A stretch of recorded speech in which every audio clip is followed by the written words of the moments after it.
This is the Messiah Hour with Ari Lewis. Welcome, everybody, to today's episode of the Messiah Hour, hosted by Ari Lewis here on Israel Sports and News Radio. Thank you for joining us. At any time, you can send an email to the program at messiahhour@gmail.com, or you can email the station to Israel Sports and News Radio at gmail.com. Obviously, the recent Iran deal has a lot of people talking about potential World War III. We wanted to get a better understanding of this concept from perhaps a mystical or Kabbalistic perspective. So on the line to discuss this, our favorite rabbi from Spot, co-author of the book The World of the Ger, Rabbi David Katz. Rabbi, how you doing out there? Hi, Ari. Shavuot Tov. Thanks for having me back. Yes, indeed. So let's talk about this concept of World War III, I guess first from the perspective of World War I and World War II. So World Wars I and II, it's a big question in the with the historians and history books. What exactly was the cause of World Wars I and II? Everyone knows that World War II was pretty much a continuation in some capacity of World War I.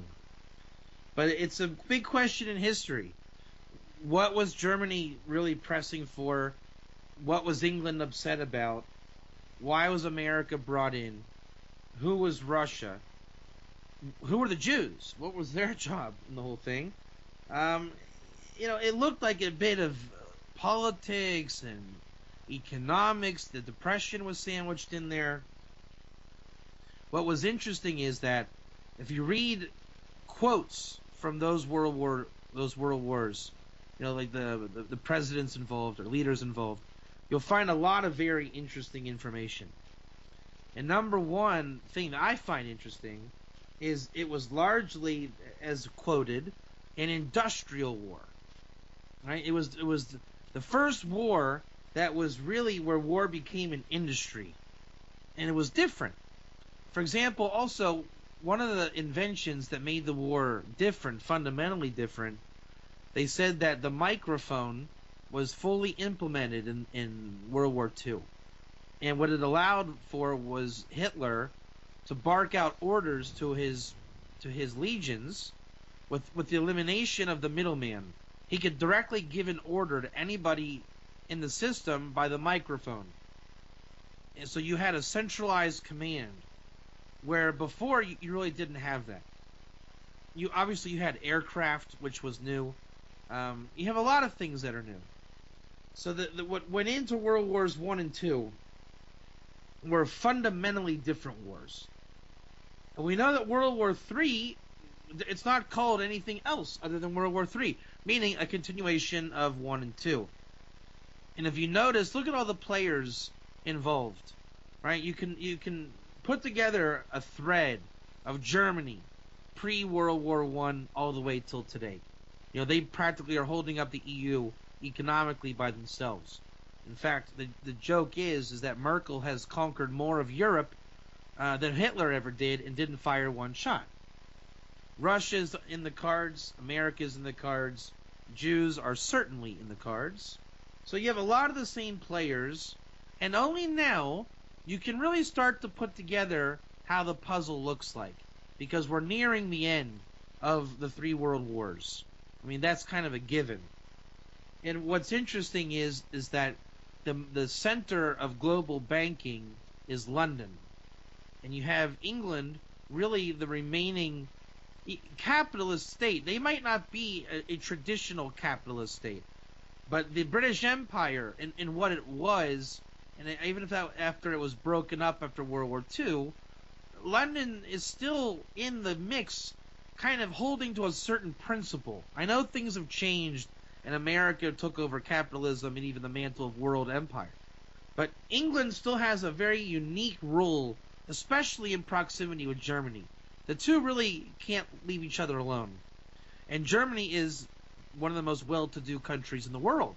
So they've come back, and they've rearmed economically as opposed to the Hitler-Nazi war machine. And England has armed itself, maybe not having the most money, but they're just involved, even meddling on that level. Again, London being the center of world finance.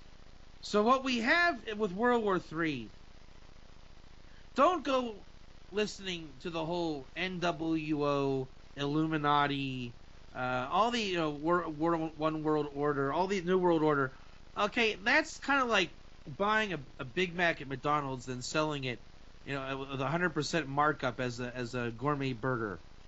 You don't buy stuff off of YouTube and explain the world through conspiracy theory and JimBob's.com World Conspiracy Channel, whatever it is. Look to the facts, and the facts are buried and they're out there. When I say facts, meaning there's a way the world is operating. And if you do a lot of research, you can begin. I'm not saying you'll get to the absolute bottom of it, but with Wikipedia and the internet, you can see that there are things in the world that you wouldn't think are, and they actually are. For example, I'm going to go ahead and introduce our next point, which is Marxism. A lot of people are going to say Obama's a Marxist, that means communist, therefore he's evil, and get rid of Obama. Now, I'm no friend of Obama, right? I don't like what he does. But I did get interested a little while ago, and I looked up Marxism, and I was very surprised with what I found. Number one, it does not mean communism. Number two, let me explain what it means very quickly. Marxism is the theory of how the world works, explaining that every capitalist society is destined to degenerate into a form of socialism and then ultimately into communism. Now, you see what's going on in America. Take note of this. America is a capitalist state. We know that. And we know that Obama has made tremendous strides, as is the Shita policy of the Democratic Party, the liberals, you might call them, to maneuver and position America in transition into a socialist entity. Meaning, we, the proverbial, we have lost faith in capitalism, and we are going to facilitate it into its destined state of socialism. That is Marxist theory 101. It need not happen if you can solve the problem of Marxism, and that is the probability of inevitability. They say that it is inevitable that it will go to socialism, but we would like to keep it as capitalism. In the world history, in the modern era, starting in 1740, has been perplexed by the capitalist question.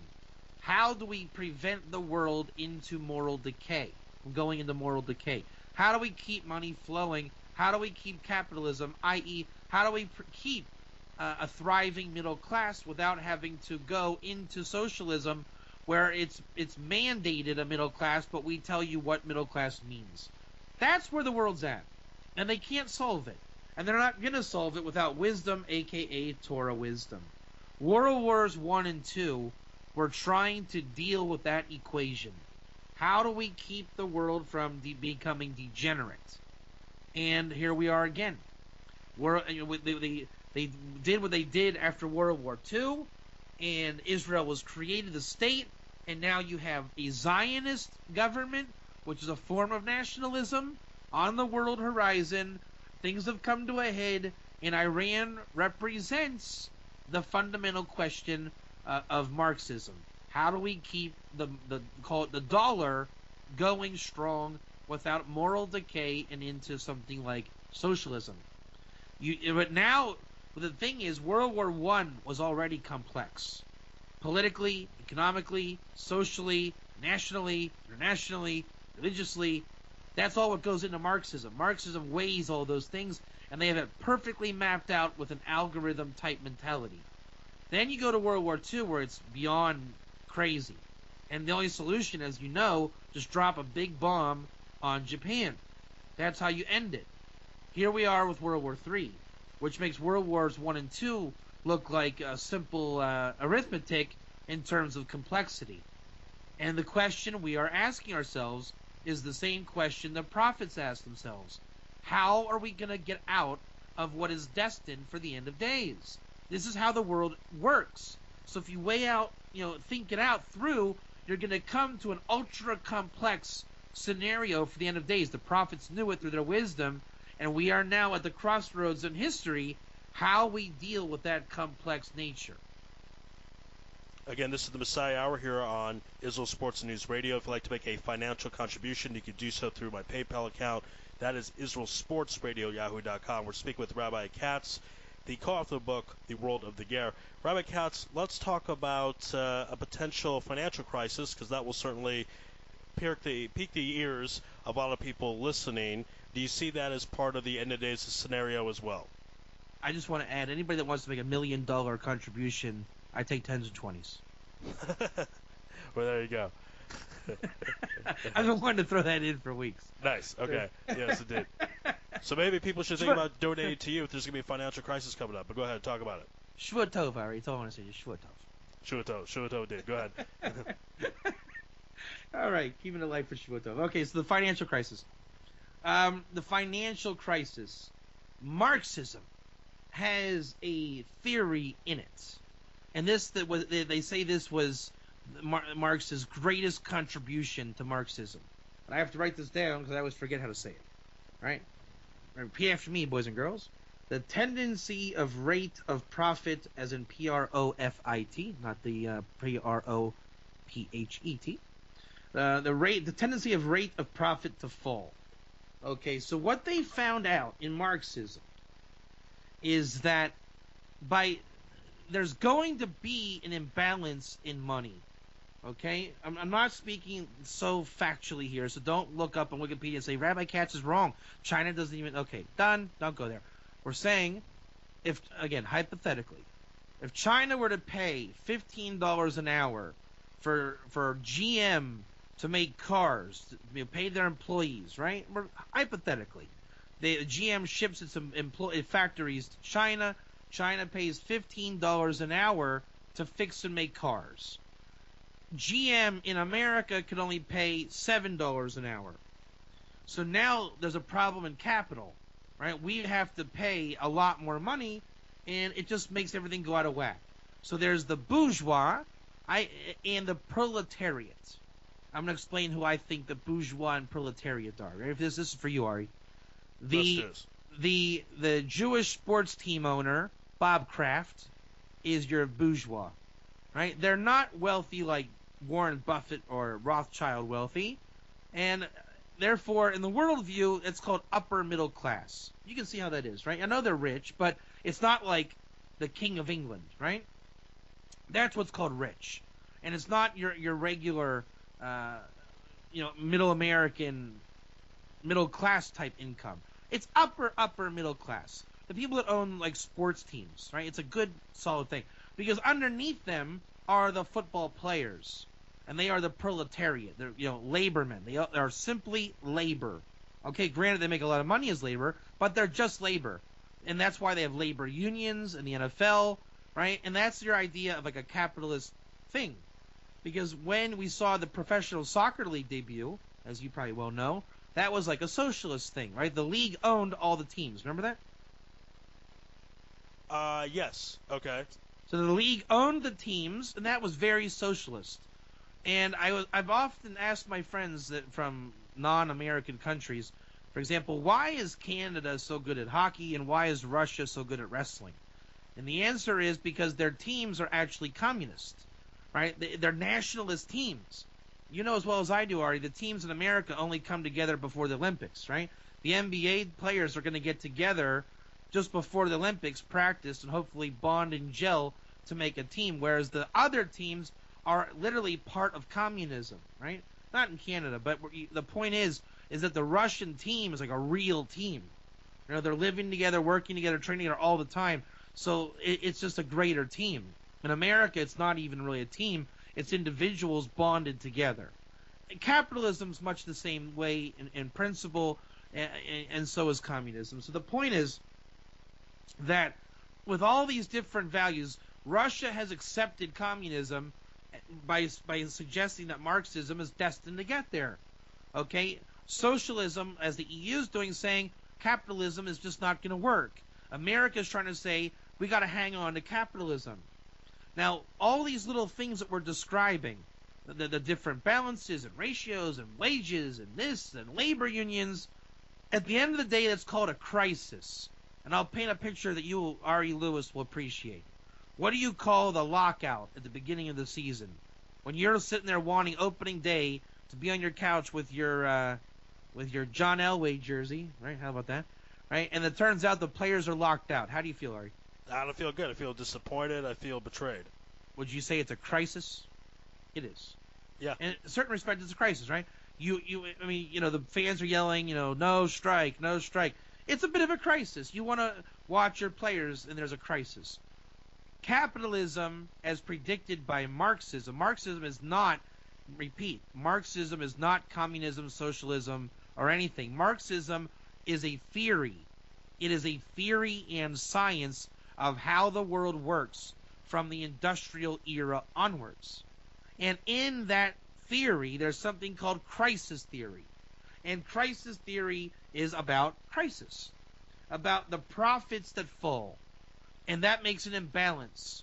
And when there's an imbalance, then you have to adjust the imbalance. They tried to do that with the Depression. It didn't work. Somebody's got to take it over the nose. As you know, Ari, also in the negotiations in football, right, in the labor deal, someone's getting it over the nose, right? And all the contracts that when they get together for the union to prevent the lockout, someone's getting it over the nose, whether it's a luxury tax, and they have to vote and agree who's getting shafted at the end of the day. Agreed? Yeah. Someone's going to win, someone's going to lose in that situation. Exactly. So in the world scale, someone's going to win, someone's going to lose. We want the dollar to be a capitalist dollar. That's what everybody wants. We want you the freedom to go to Best Buy and we, the government, tell you that you have to have a TV and what to watch. And we like that. Okay, that's just kind of the nasty side of the world. And now here we are with Iran, and there is a crisis. Now, some will say that the crisis was created. Why? Because, if you want to get yeshivish about it, if there's crisis that's natural to the world, right, then what do? You just go with it. Keep creating crisis. It's like a surfer, right? The surfer doesn't wish the waves would stop. If you're going to surf the wave, what do? You keep surfing the wave. So it's perpetual motion. And therefore, with perpetual motion, they're trying to keep the dollar going by going with the crisis. And they've learned if we create a good combustion rate of crisis, the dollar will never fall. And that will solve the question to Marx, what is the secret of the crisis theory, i.e., how do we keep profits from falling, was another way of saying to Ari Lewis, how do you make sure the dollar doesn't fall? Iran is kind of like the end of the ripple effect of crisis. Whether it's engineered crisis, natural crisis, the dust settled with Iran. And now here we are, and Iran is saying, hey, you want to call me in a crisis? I can play that game. I support world terror. And now you have this really great crisis. We're going to bomb Israel. Now the Jews are freaking out all over the world. And there's a huge lobby going to be happening between now and Rosh Hashanah. All the Jews bring out AIPAC and J Street. Bibi, I wouldn't be surprised if he ends up in the UN. Or not UN, but the Congress again.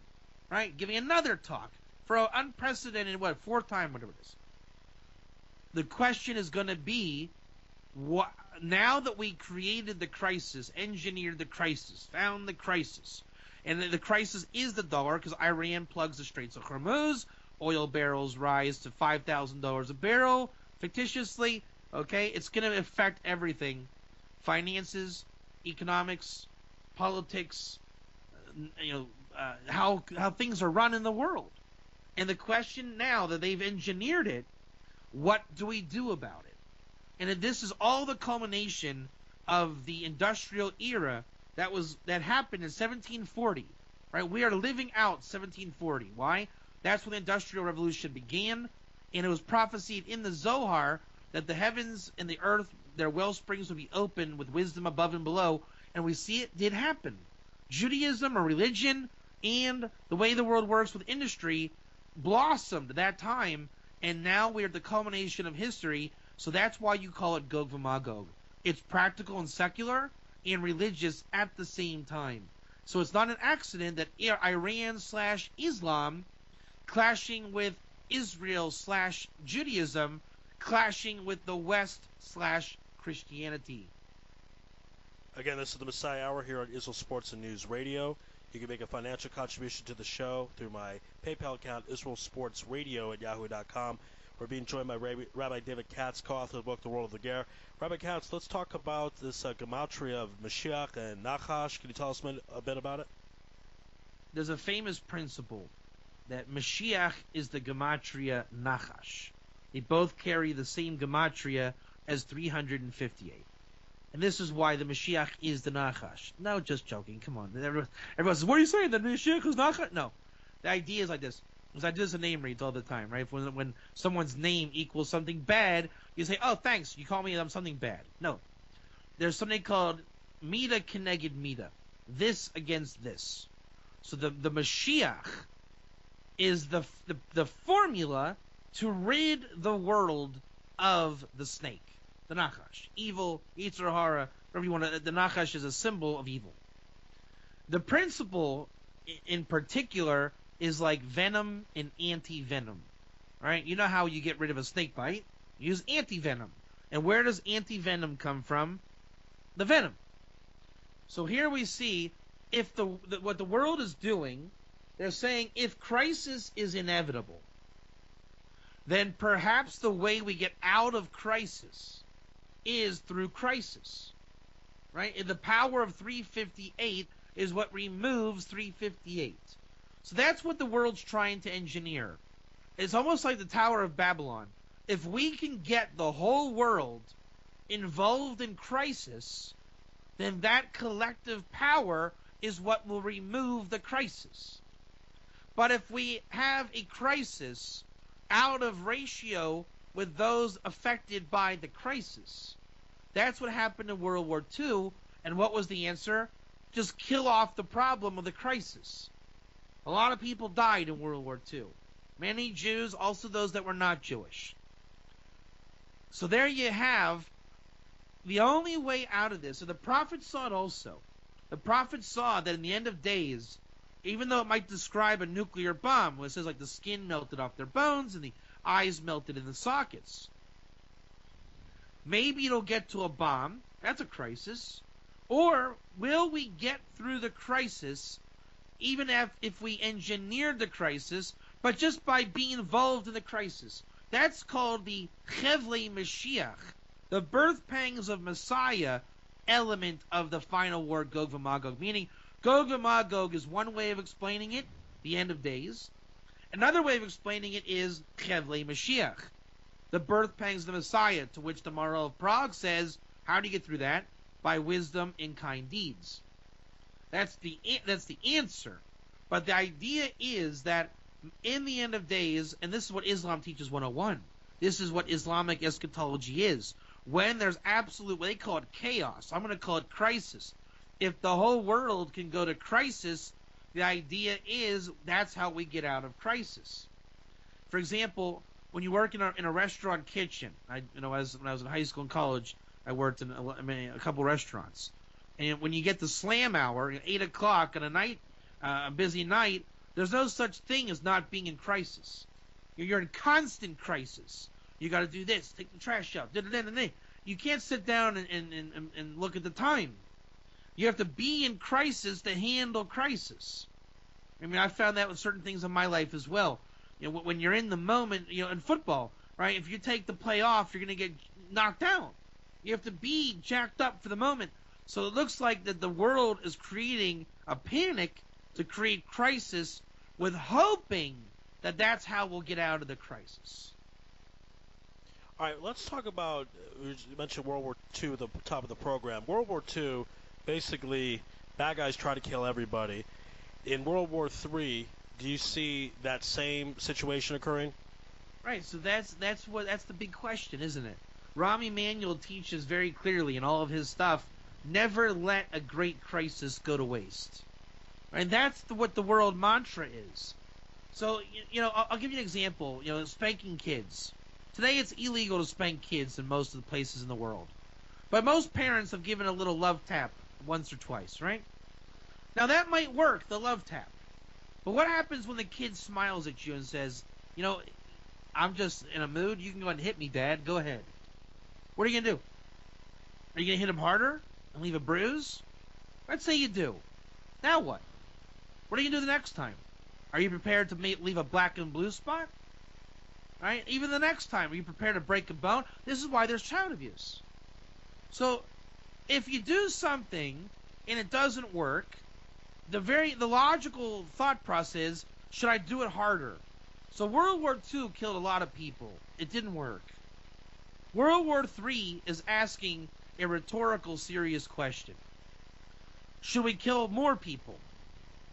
Would a tactical nuclear strike be the answer? Right? Instead of, let's say, the Jews being the problem in Germany, as the Germans saw it. Right? And Iran that threatens to wipe out Israel, is wiping out Iran the answer? Okay, you can argue, well, they were going to do genocide to us, so maybe we should do genocide to them. Is that the answer? Or is the answer, we already tried to kill?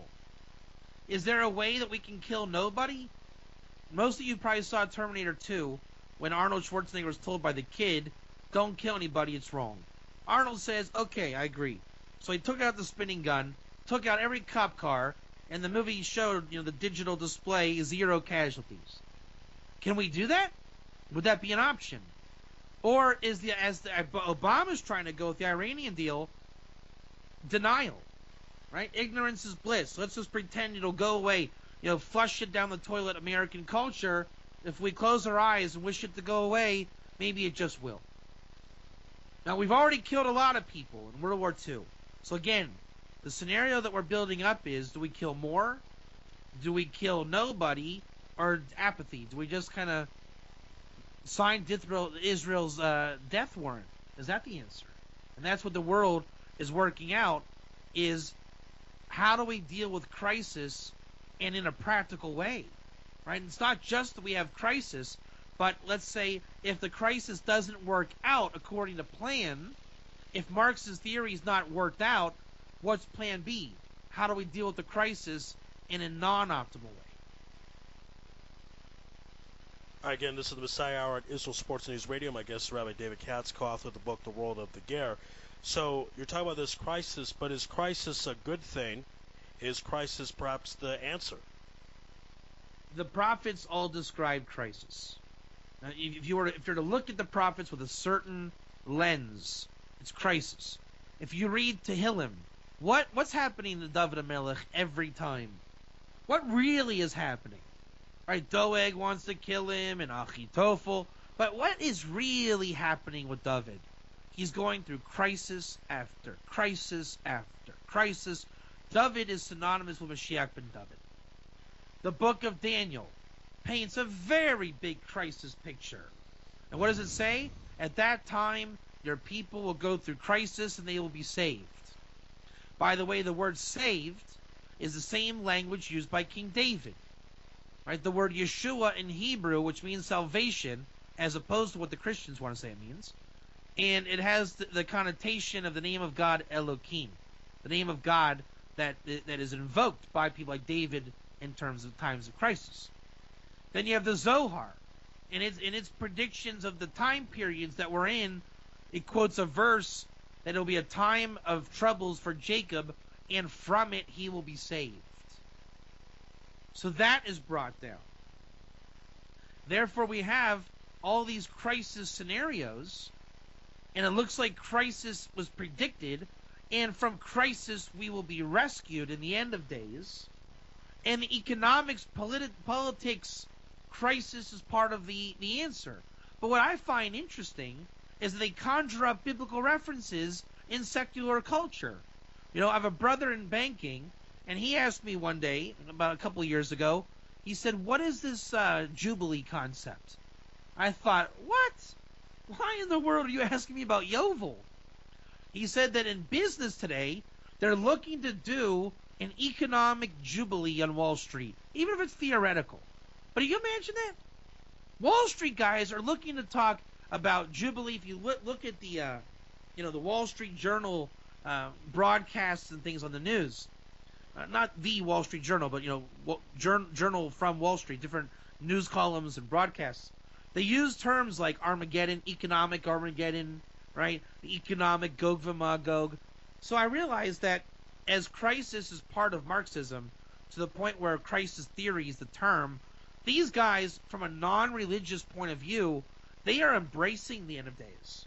For them, the end of days is like almost like Stephen Hawking finding out what is the speed of light. For example, they want to know what either saves or kills capitalism from a purely educational standpoint. They don't have a problem going to socialism. It doesn't bother them. So their Messianic era, as they would see it, really doesn't matter. It's just kind of interesting. Will the dollar live? Will it crash? Was there an Armageddon economically? Was there a Jubilee? They really don't care. It's just theory. But I find it interesting that they borrow the terms from religion, and religion is kind of a mirror image of their world, but we all have in common one thing, and that's crisis. And that crisis is where we're inching towards, even economically, politically, but which is more interesting is that ISIS and the Pope and the state of Israel is really keeping parallel the religious crisis as well. And people nowadays are able to perceive in their minds, maybe we are in a Messianic era. And it's very interesting how secular crisis is merging with religious crisis. The secular end of days is closely approaching. It'll be very interesting to see how the religious crisis works out parallel to the secular version of itself. Again, this is the Messiah Hour at Israel Sports News Radio. Speak with Rabbi David Katz, co-author of the book The World of the Ger. Rabbi Katz, there's a lot of prophecy in the book of Daniel discussing the end of days. Do you think it's possible that Daniel the prophet was talking about a crisis rather than talking about a bloodbath? That's the big question. Every apocalyptic prophecy can either be learned out bloody and literal, or non-literal, i.e. metaphoric, from metaphor, allegorical, and it's meant to be speaking only of a crisis. If we merit the Mashiach, I guess you can say, as the Talmud says, well, Mashiach, if we merit Mashiach, it comes in the clouds of heaven. If we don't merit Mashiach, it comes with him riding on a donkey. So, I mean, this is just my Ari Lewis show interpretation. This isn't my my firmly held belief, okay? But let's just make a hypothetical suggestion. The donkey represents, after a thermal nuclear war, all that's left is a guy and a donkey. Or maybe, and I'm going to set this up for you, Ari, with a nice fastball over the plate. When we say Mashiach comes by the clouds of heaven, was it talking about the Google Drive and the Google Cloud? I don't think so. I thought it meant airplanes flying in clouds. The idea is that if it comes with mercy, there's something called Sar Misa. When we say that everybody has to die, what we're saying is that, and then Kabbalistically speaking, death is Sar, which means, how do you say Sar in English? I guess Saris, right? Problematic, right? Basically, a freak out is Sar, right? When your bank account's closed, Erev Shabbos, that's called Sar, right? You freak out. Crisis is Sar.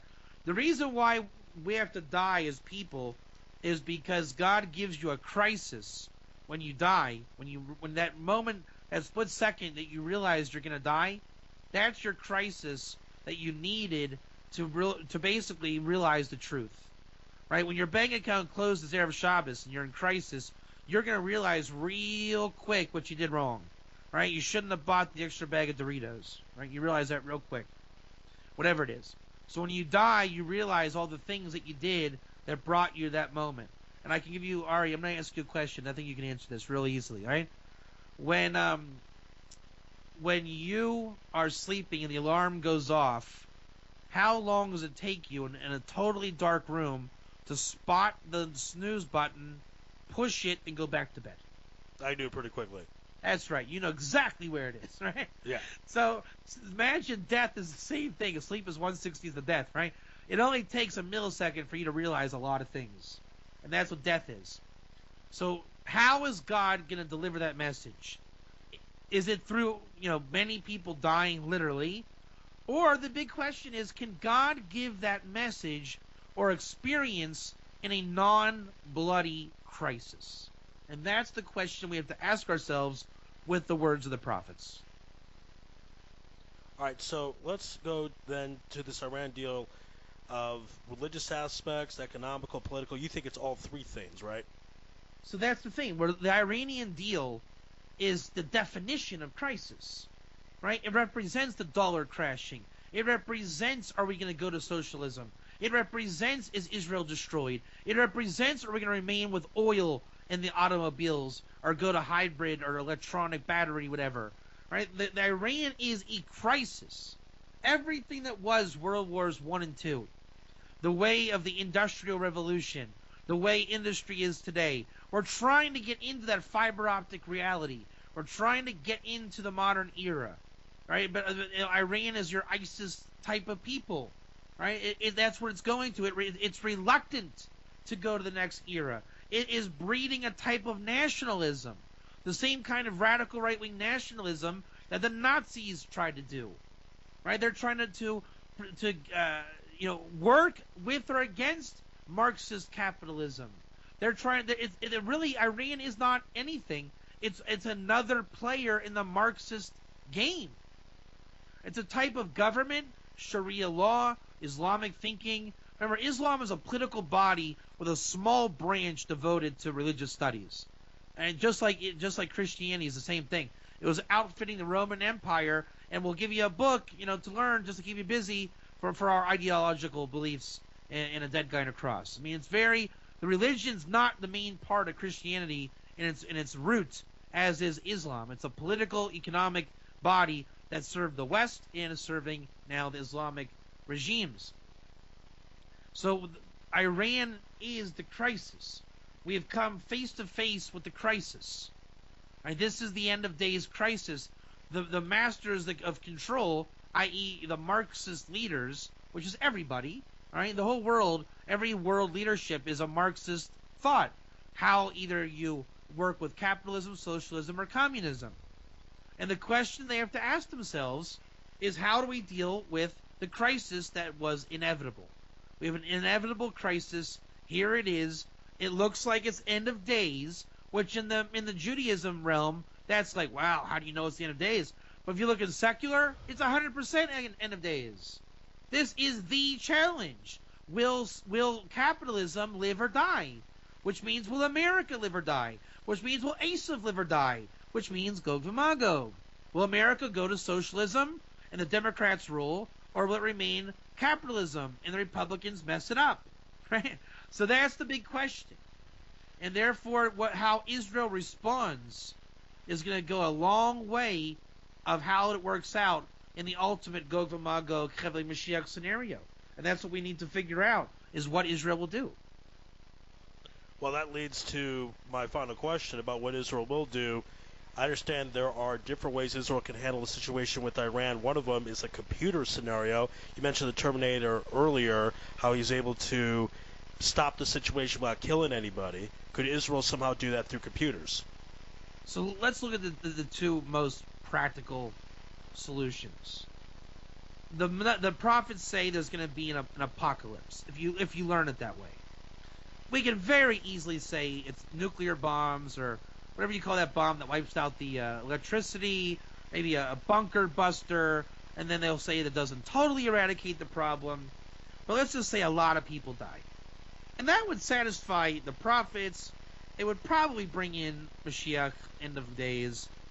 I think people know that in terms of Bibi and things, but it's kind of fantastic to say that that would bring Mashiach if you're not really believing that you are part of the Messianic story, which is what Bibi would essentially be doing, right? If he were to believe that he could bring Mashiach, that's kind of odd. From a nuclear point of view, he's not wearing yarmulke. It's just kind of weird. I don't. You see Obama even joking that, on the shows that he's on, saying like he's Nebuchadnezzar. I saw him making jokes about that because the people on the internet say it. He jokes about it. So I don't see world leadership, taking on messianic roles when they mock it, and it just. It's like Madonna being a Makubal. It just doesn't work. Just because she learns Kabbalah, it just doesn't work. So let's paint a picture that I'm subscribing to, and I think it's something very interesting. The Industrial Revolution began in England primarily, and with the concept of the train, right? And they were able to unite the whole country, and it really spawned from there. And right around our era that we were talking about. And the world has progressed with the Industrial Revolution. And we talked about Hitler with his microphone, which was another advent. The state of Israel is extremely unique. It's gone fiber optic in its military and political strata. The entire country will be fiber optic by 2018, which basically means that it's impenetrable to hacking for at least 100 years. Number one. Number two, because of that, we're a closed society, and you see Israel's very good, especially the army. We can mobilize in any part of the country very quickly with that central command, in part by the fiber optics. So all that its predecessors in England and in Germany, even America, Pax Britannica, Pax Americana, Pax Judaica is pretty well to do and ready to go. Next is that in a non-bloody strike, Israel has really put a lot of emphasis on its computer hacking abilities. It doesn't always make the news or rated number one. I think that's kind of like a secret of Israel. But what they've done is they say that in the articles I've read, you can't be great at computer defense unless you understand the offense. You know about that from football, obviously. Now, for the offense, Israel has put Stuxnet into Iran. This is verified. That they took out a lot of centrifuges with the Stuxnet virus. People have said that this is a well-organized virus. I mean, a lot of money and manpower went into that virus. And it's undetected and still looms in every computer in Iran, say the experts. So what I understand, and the media is leaking, John Kerry's saying we don't condone an Israeli strike on Iran or a cyber attack. Most people don't think about that. I can envision, based on what I know about Israel from being in Israel, Israel's high tech, Israel's fiber optics, all the Israel computer stuff, and Israeli brain trust, and all these things of Naftali Bennett himself was a startup guy in the computers here. I mean, Israel's private sector and startup sector is well integrated to the government, number one, and military. Imagine that if Israel, with their virus abilities, can literally take over an entire country by computers. Imagine that.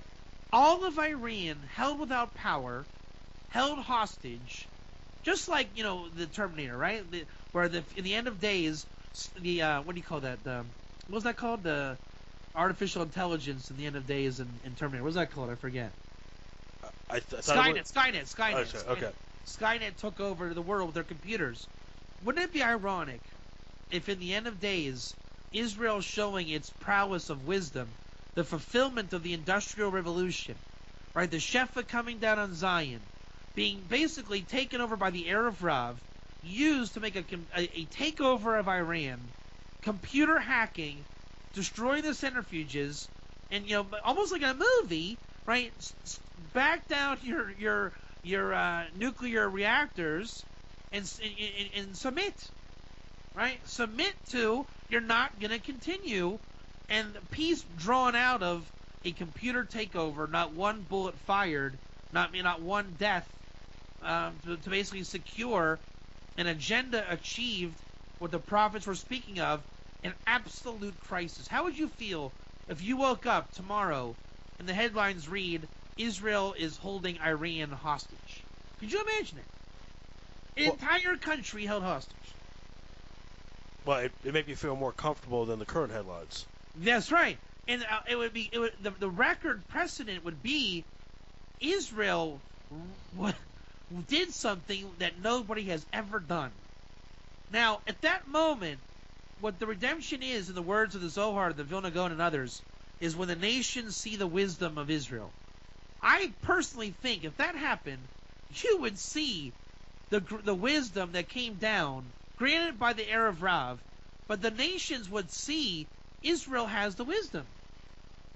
And it would seem to me that would bring in an end of days scenario even engineered by Bibi and such, but they wouldn't get the credit, let's say, of having engineered Gog v'Magog. What they would have done is engineered the crisis process, and the nations would receive that viewpoint, and it would seem that the transition to the next world would happen. We would clear the crisis. It would be a worldwide crisis. The words of the prophets would become true. Nobody would have to die, but it would be so deathly in feeling, and I think the Messianic process could unfold, and the transfer of power from Erev Rav to holiness could then have a precedent to happen, and I think things we would get out of Marxism completely. We would enter a Torah government, because once Marx's question is solved, then Marxism goes away. Right? Once you find this, you open the door to capitalism, money flows, and the Torah speaks about money. And that's why tzedakah is such a big thing. So once the roadblock of Marxism leaves, by the challenges and questions are answered, Israel having led the way, then that would end Islam, just like ending Islam on the Temple Mount in 67, same kind of thing. And Israel, I think, would then be able to lead the way of being the flagship of innovation, modernity, peace in the world. Erev Rav would have no more anything. Zionism is about securing the Jewish state. At that point, the Jewish state would be secured, so Zionism would have fundamentally changed. And I'll close on this point. It would go from backside Zionism to what's called Zionit Gra'it, the Zionism of the Vilna Gaon, which means it would come from peace, and the next logical step would be to build the temple on the Temple Mount. And I think that roadblocks would be all gone, and it would be a hop, skip, and a jump until we received the righteous Messiah in our time. All right, well said. Again, this is another episode of the Messiah Hour here on Israel Sports and News Radio. And just to clarify a statement Rabbi Katz made earlier in the program, Bob Kraft is not my owner. I don't like the Patriots. They're cheaters and liars. I just want to make that crystal clear. But everything else Rabbi Katz said is genius, and you can check out this episode on the website, IsraelSportsNewsRadio.com, if you're watching this on YouTube. And tell your friends about the program, tell your friends about the channel, tell your friends about the website. If you have no friends, tell your enemies. You can email the show at messiahhour@gmail.com and send a financial contribution through my PayPal at IsraelSportsRadio@yahoo.com. Again, that is IsraelSportsRadio@yahoo.com for my PayPal. Rabbi Katz's book, World of the Ger, can be found on gerger.com. And if you want to find out more about your name and its mazal, you can go to somazal.com. Rabbi Katz, thank you for being on the program. Great job as always. Laces out, Ari. Yeah, that's Mesa Torah. Have a great week. Yeah, that of course, that kick decided a fictitious Super Bowl between the Dolphins 49ers. We know that game wasn't that close. They did play, but it was in the 80s and it was a blowout. Everyone have a great week. Thank you for listening. Shavua Tov and Shalom from Israel.